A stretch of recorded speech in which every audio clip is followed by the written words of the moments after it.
base of this econometrics and the study new formations of the study, he was also awarded in 1969 with Nobel Prize. You have heard? Yes.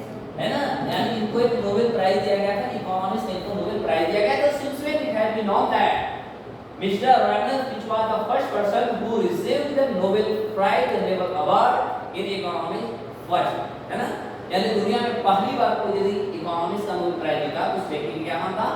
Ragnar थे, जिन्होंने 1969 में 1969 में इनको economics का Nobel prize मिला. और since में कहा जाता है कि नोबेल प्राइज जो थी हमारे केवल पहले 5 सब्जेक्ट्स में दिए जाते थे, इस तरह सारा 6 सब्जेक्ट दिया था, उसका नाम था इकोनॉमिक्स. क्लियर हो गई? तो ये हमने कांसेप्ट बताया था. अब होता है मीनिंग्स ऑफ इकोनॉमिक्स. इकोनॉमिक्स का मतलब क्या होता है? तो यहाँ पर हमने दो चीजों को बताया था, दो टर्म सिखाया था. एक था हमारा इकोनॉमिक्स, याद करो बेटा, और एक हमारा होता है इकोनॉमी. याद आया? तो इकोनॉमिक्स और इकोनॉमिक दोनों के बीच में हमने आपका तुलना करके बताया था, दोनों में डेराइव किया था कि क्या है. तो वन थिंग इज पूरा का पूरा थ्योरेटिकल एक है और एक हमारा क्या होता है. अब बताओ, आपको खुद बताओ कि इकोनॉमिक्स थ्योरेटिकल है या इकोनॉमिक्स थ्योरेटिकल है? इकोनॉमिक्स इज अ थ्योरेटिकल है, इकोनॉमी इज अ प्रैक्टिकल, है ना. जहां पर हमने बताया था कि जैसे मान लो suppose that you have more and more amount, ठीक है, and you want to invest somewhere else. आप कहीं इन्वेस्ट करना चाहते हैं but you don't know where to invest, और आपको कोई आइडिया नहीं, एक्सपीरियंस नहीं कि हम कहां पर इन्वेस्ट करें. तो ऐसे परिस्थिति में आप किसी एक्सपर्टाइज व्यक्ति से मिलते हैं, एक्सपीरियंस व्यक्ति से मिलते हैं. अब उनसे कहीं न कहीं आप करते हैं कि साहब आप हमें थोड़ा सा कुछ ज्ञान दीजिए, कुछ हमें एडवाइस दीजिए कि हम कैसे इन्वेस्ट करें. तो जैसे कि मैंने आपको एग्जांपल तौर पे बताया था कि मान लो कि आपने हमारे पास आए, आप किसी सीए से मिले, चार्टर्ड अकाउंटेंट से मिले, और उनके पास जैसे ही आप जाते हो तो जाने के बाद उन्होंने कहा कि ऐसा ऐसा काम कीजिए, वहाँ पर जैसे आपने इन्वेस्ट कर दिया, इन्वेस्टमेंट के बाद आपका जो भी आउटपुट होना शुरू हो जाता है वो होना शुरू होता है, और उसके बाद फिर आपके पास जो कुछ अर्निंग आना शुरू होता है वहाँ से हम शुरू करते हैं कि हमारा इकोनॉमी का पार्ट होता है. क्लियर हो गई? तो हमारा ग्लोबल, रीजनल, लोकल और जो हम वर्ल्ड वाइड जो हम अपने इकोनॉमी के नेचर या इसका स्ट्रक्चर को जो हम फॉर्म करते हैं वो फॉर्मेशन हमारा क्या कराता है? इकोनॉमी कराता है. लेकिन जब इंडिविजुअल लेवल पर जब हम कोई काम करते हैं तो हमारा इकोनॉमिक्स कराता है. क्लियर हो गई? ये दोनों टर्म को हमने आपको स्टडी करवाया था. टाइप्स ऑफ इकोनॉमिक्स हमने इसमें 5 टर्म्स बताया था. अब यहीं पर दो चीज आ गए. अब देखा जाए तो टाइप्स ऑफ इकोनॉमिक्स में यदि हम देखते हैं तो टाइप्स एक हमारा होता है माइक्रो, एक होता है मैक्रो. याद करो, एक होता है माइक्रो, एक होता है मैक्रो.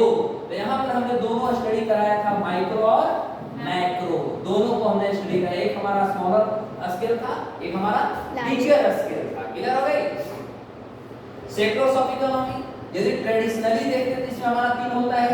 एक होता है हमारा प्राइमरी सेक्टर, है ना, एक होता है हमारा सेकेंडरी सेक्टर, और एक होता है हमारा टर्शियरी सेक्टर, जिसको हम लोग सर्विस सेक्टर भी बोलते हैं. क्लियर हो गई? लेकिन इसमें हमने बताया था कि 5 होते हैं, क्वाटरनरी एंड क्वीनरी. याद करो, क्वाटरनरी एंड क्वीनरी. उसके बाद भी हमारे पास इकोनॉमिक्स के और सारे सेक्टर्स में हम इसको डिफाइन कर सकते हैं.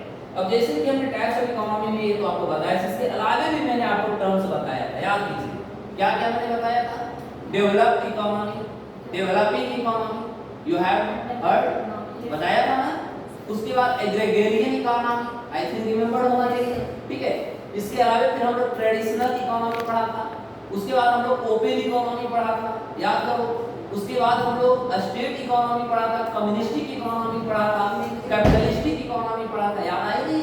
ये सारे क्या थे? सारे हमारे डिफरेंट काइंड्स ऑफ इकोनॉमिक्स. तो ये सारी चीजों को हमने ऑलरेडी स्टडी कर रखा है. अब आप लोग को याद कितनी है मुझे एक बार जांच करने की जरूरत है. तो क्या मैं याद समझी पूछे? तो चलो आप लोग थोड़ा सा बता दो. यहाँ पर जब इस टर्म को हम लोग ने स्टडी किया था तो इस टर्म में हमने आपको 2-3 चीजों को बताया. सबसे पहले तो हम लोग देखेंगे कि जब हम मैक्रो इकोनॉमी का कॉन्सेप्ट को देखते हैं तो यहाँ पर एक हमने इकोनॉमिस्ट का विचार पढ़ा था. उन्होंने कहा था कि macro economics is that economy where जहां पर those populations are living under BPL, below poverty line जो आ रही है, उनकी जो नंबर होती है, उनकी जो क्वांटिटी होती है, उनकी जो कह सकते हैं उनका जो जनसंख्या होता है उसमें किसी प्रकार के कोई परिवर्तन नहीं होना चाहिए, और डिफरेंट सोर्स ऑफ इकोनॉमी का पार्ट डेवलप होने चाहिए, उनकी जनसंख्या में वृद्धि नहीं होना चाहिए. वो व्यक्ति कौन थे? एमजी मायर, याद आया? याद आ रही है एमजी मायर, जी मायर, एमजी मायर? भूल गए, पूरी की पूरी भूले हुए हैं आप, ठीक है? अब आपको याद करना पड़ेगा। चलो आगे बढ़ते हैं। अब देखा जाए तो हमने बताया आपको कैपिटलिस्टिक इकोनॉमी।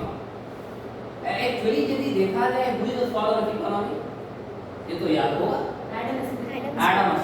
कहाँ के थे? From where he belong? Scotland, है ना? What was the name of that book? उनका किताब का क्या नाम था? कुछ याद है? The wealth of nation. When it was published? Nothing remembered, कुछ भी याद नहीं है। अब बताओ वो किस तरह से नहीं पढ़ा है? देखिए इसको याद होनी चाहिए, है ना? 1776 याद आया? 1776 एडम स्मिथ साहब का जो किताब था, है ना? एडम स्मिथ को ऐसे माना जाता है फादर ऑफ इकोनॉमी, लेकिन कैपिटलिस्टिक इकोनॉमी के लीडर थे, या कह सकते हैं कैपिटलिस्टिक इकोनॉमी को एक एडवोकेट करते थे। इनका बुक जो था 1776 में इन्होंने किताब लाया था, जिसका नाम था द वेल्थ ऑफ नेशन। याद आया? द वेल्थ ऑफ नेशन इनकी किताब का नाम। सभी आप लोगों ने स्टडी करके बैठे हो, नहीं याद करने की जरूरत है, ठीक है? सेक्टर्स में लगा। अच्छा, डेवलप्ड इकोनॉमी बेटा किसको कहेंगे आप? Sir develop. हाँ, developed economy. Whenever someone asked you that what do you mean by developed economy, what are the parameter I can understand? You have remember? What are the parameters through which you can make me understand that this economy is known to be developed economy? Health, education,